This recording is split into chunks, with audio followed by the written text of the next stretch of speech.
경제주파수 심층 분석에 오신 걸 환영합니다. 지난 금요일 정말 믿기 힘든 일이 벌어졌습니다.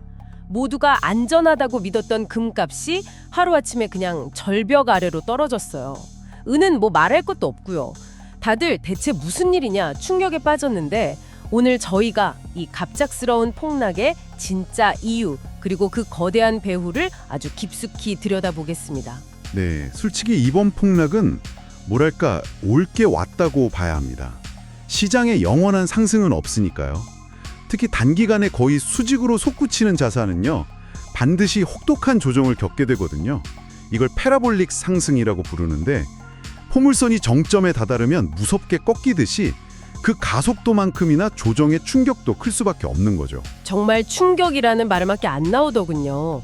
구체적인 숫자를 보면 더 아찔한데요. 1월 30일 단 하루 만에 현물 금값이 9.5%나 폭락했습니다. 이게 43년 만에 최대 낙폭이라고 하더라고요. 고점에서 물리신 분들을 생각하면 고점이 5,595달러였는데 마감은 4,895달러였으니까요. 고점 대비로는 무려 14.9%나 빠진 셈입니다. 그렇죠. 이런 급락 뒤에는 항상 비슷한 패턴이 보여요. 먼저 단기 투자자들이 있습니다. 한두 달 만에 30% 수익을 냈다면 그 사람들에겐 이미 1년 농사가 끝난 거나 마찬가지거든요. 이 정도면 됐다 하고 빠져나가는 거군요. 네, 이 정도면 됐다 하고 그냥 뒤도 안 돌아보고 파는 거죠. 이런 차익 실현 매물이 쏟아지기 시작하면 하락의 가속도가 붙습니다. 알겠습니다. 단기 투자자들이 수익을 챙기고 나가는 건 이해가 되는데요. 근데 15%에 가까운 폭락은 단순히 차익 실현만으로는 설명이 좀 안 되는 것 같아요. 이건 거의 패닉에 가까운 투매 아닌가요? 정확합니다. 그래서 두 번째 그룹이 등장하는 겁니다. 시장에서는 이들을 겁먹은 손, 영어로는 weak hands라고 불러요. 겁먹은 손이요? 네, 이분들은 금값이 쌀 때는 거들떠보지도 않다가 연일 최고가를 경신한다는 뉴스를 보고 뒤늦게 불나방처럼 끼어든 사람들이죠. 그 포모, 나만 뒤처지면 안 된다는 그 불안감에 휩쓸린 분들이군요. 바로 그겁니다. 문제는 이분들이 대부분 무리한 투자를 한다는 데 있어요. 빚을 내거나 심지어 50배짜리 레버리지를 쓰기도 하죠. 50배요? 네, 50배 레버리지면 내 돈 1,000만 원으로 5천만 원어치를 사는 건데 금값이 고작 2%만 떨어져도 원금 1,000만 원이 전부 사라집니다. 그런데 이번처럼 10% 이상 폭락하면 어떻게 될까요? 원금을 넘어 추가로 빚까지 져야 하는 상황이 오는 겁니다.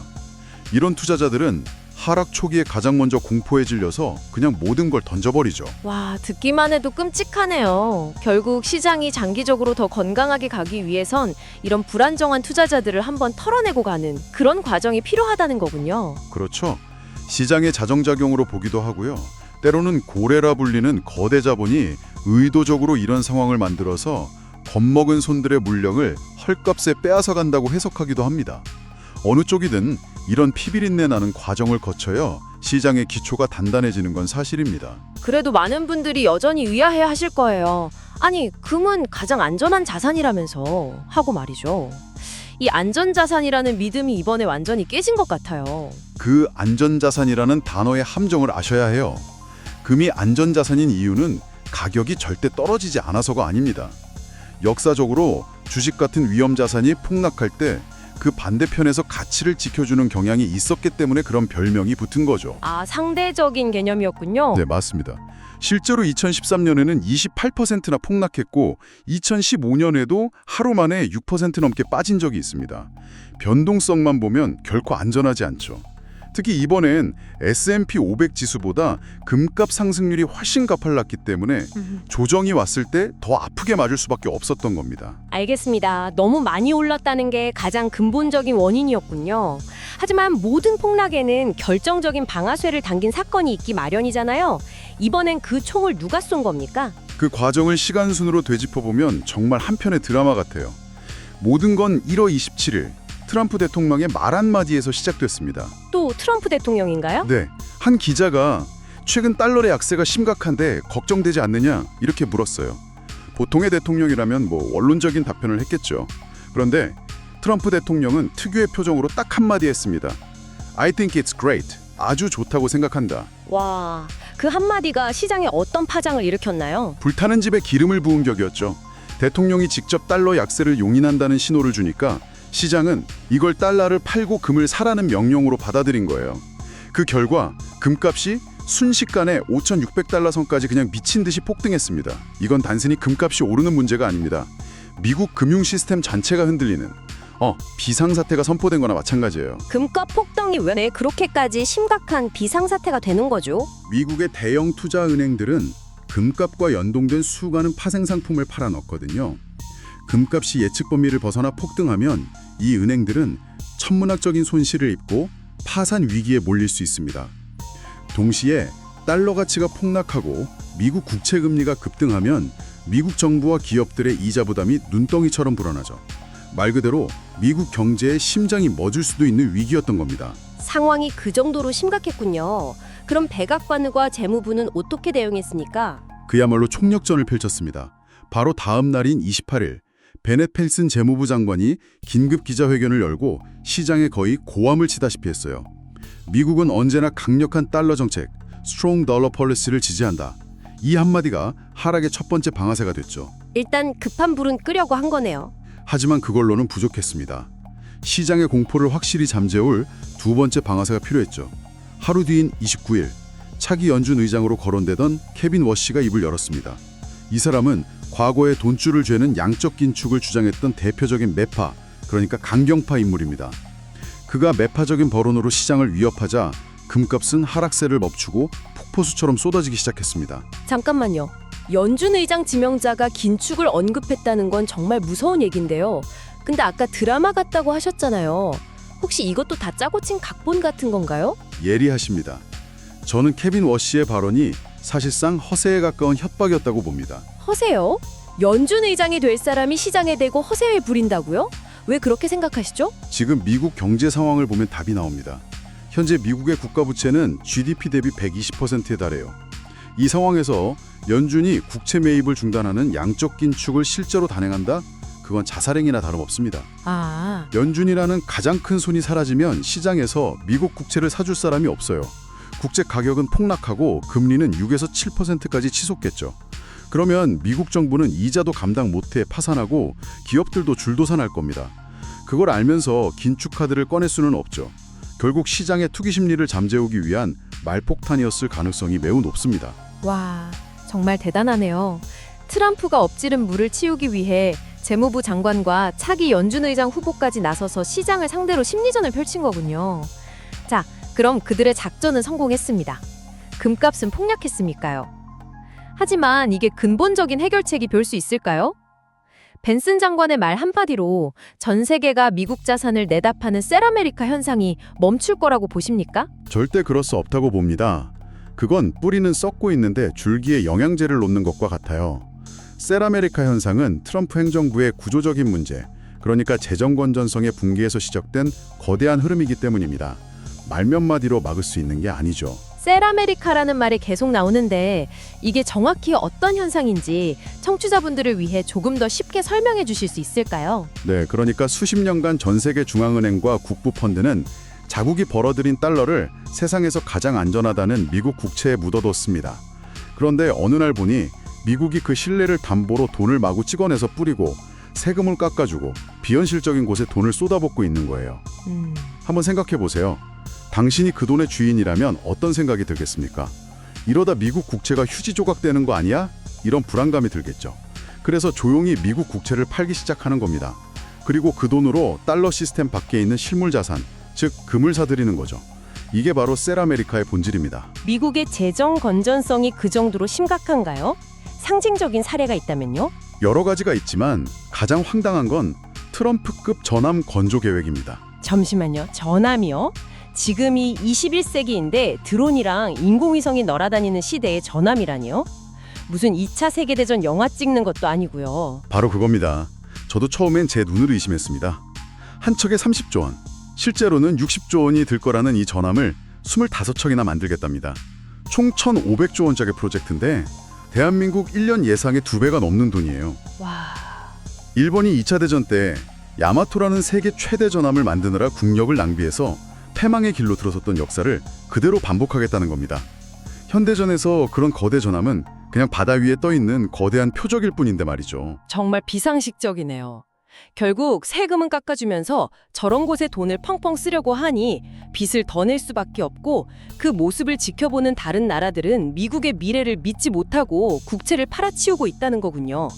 이 흐름은 절대 막을 수가 없겠네요. 그렇습니다. 흥미로운 점은 현재 상황이 1974년 금값 대폭락 사태와 놀라울 정도로 비슷하다는 거예요. 그래서 평행이론이라는 말까지 나옵니다. 하지만 겉모습은 비슷해도 속을 들여다보면 결정적인 차이가 있습니다. 1974년에도 급등 후에 폭락이 왔다는 점은 비슷하겠군요. 구체적으로 어떤 점이 같고 어떤 점이 다른가요? 먼저 과열의 정도를 보면요. 1974년 폭락 직전까지 금값은 3년간 460%나 올랐습니다. 이번 상승은 2년간 180%였죠. 74년이 훨씬 더 거품이 심했다는 뜻입니다. 그래서 하락폭도 74년엔 무려 47%에 달했습니다. 이번 하락폭 14.9%와는 비교가 안 되죠. 하지만 이건 단순한 숫자 비교일 뿐이고요. 진짜 핵심적인 차이는 당시와 지금의 거시경제 환경이 있습니다. 그렇겠죠. 경제의 기초 체력이 완전히 다를 테니까요. 1974년에는 금값이 떨어질 만한 이유가 있었다. 이런 말씀이신가요? 정확합니다. 1974년에는 미국 경제에 긍정적인 신호들이 있었어요. 첫째, 전 세계를 덮쳤던 오일 쇼크가 진정되면서 인플레이션이 잡힐 거라는 기대감이 생겼습니다. 둘째, 길고 길었던 베트남전이 끝나가면서 막대한 전쟁 비용이 줄어들 거라는 희망도 있었죠. 가장 결정적인 것은 당시 미국의 부채 비율이 GDP 대비 30% 수준으로 매우 건강해서 물가를 잡기 위해 기준금리를 10%까지 올릴 수 있는 체력이 있었다는 겁니다. 듣고 보니 지금 2026년의 상황과는 완전히 정반대네요. 모든 게 반대입니다. 원자재 가격은 여전히 불안하고 베네수엘라, 이란 등 지정학적 리스크는 오히려 더 커지고 있잖아요. 결정적으로 지금 미국의 부채 비율은 GDP 대비 120%입니다. 74년의 4배죠. 이 상태에서 금리를 올린다? 불가능합니다. 이자 폭탄을 감당하지 못해서 국가가 부도날 겁니다. 와, 정리가 되네요. 그러니까 1974년의 하락은 금값이 내려갈 만한 실질적인 이유가 있었던 건강한 조정이었던 반면 2026년의 이번 하락은 실물 경제 펀더멘털의 변화 없이 트럼프의 실언을 빌미로 월가가 총공세를 펼친 기술적 하락의 성격이 강하다는 거군요. 맞습니다. 펀더멘털은 오히려 금값 상승을 가리키고 있는데 인위적인 힘으로 가격을 억누른 형국이죠. 자, 그럼 가장 중요한 질문입니다. 앞으로 어떻게 될까요? 이 인위적인 하락이 끝내면 금값은 다시 오를까요? 단기적으로는 V자 반등을 기대하기는 쉽지 않을 수 있습니다. 급락 과정에서 물린 사람들이 너무 많아서 가격이 조금만 회복돼도 본전만 찾자는 매물이 쏟아져 나올 가능성이 높기 때문입니다. 그래서 급격한 V자 반등보다는 바닥을 다지면서 옆으로 기어가는 U자 형태의 기간 조정을 거칠 확률이 더 높다고 봅니다. 하지만 변수는 항상 있지 않습니까?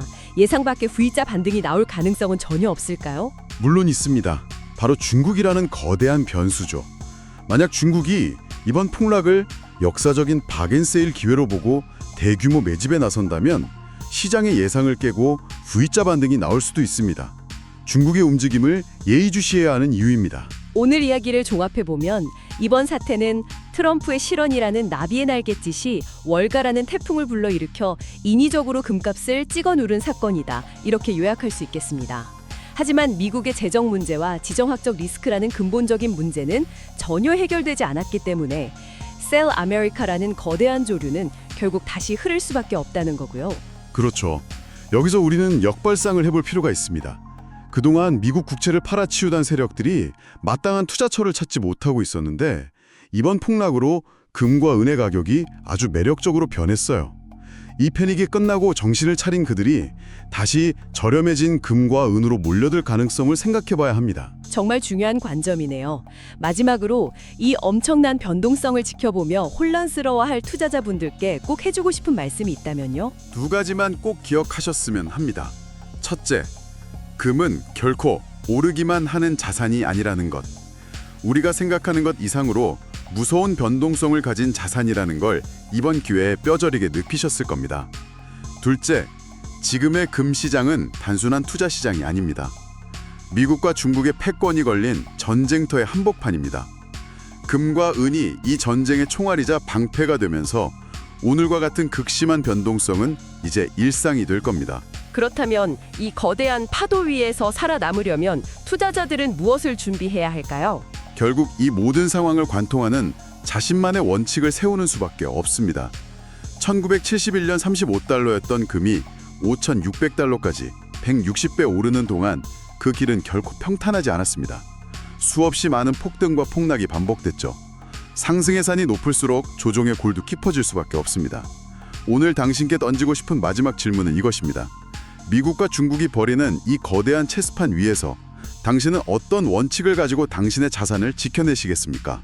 네, 스스로의 투자 원칙을 다시 한번 냉정하게 점검해 봐야 할 때인 것 같습니다. 오늘 깊이 있는 분석 정말 감사드립니다. 다음 시간에 더 흥미로운 주제로 찾아뵙겠습니다.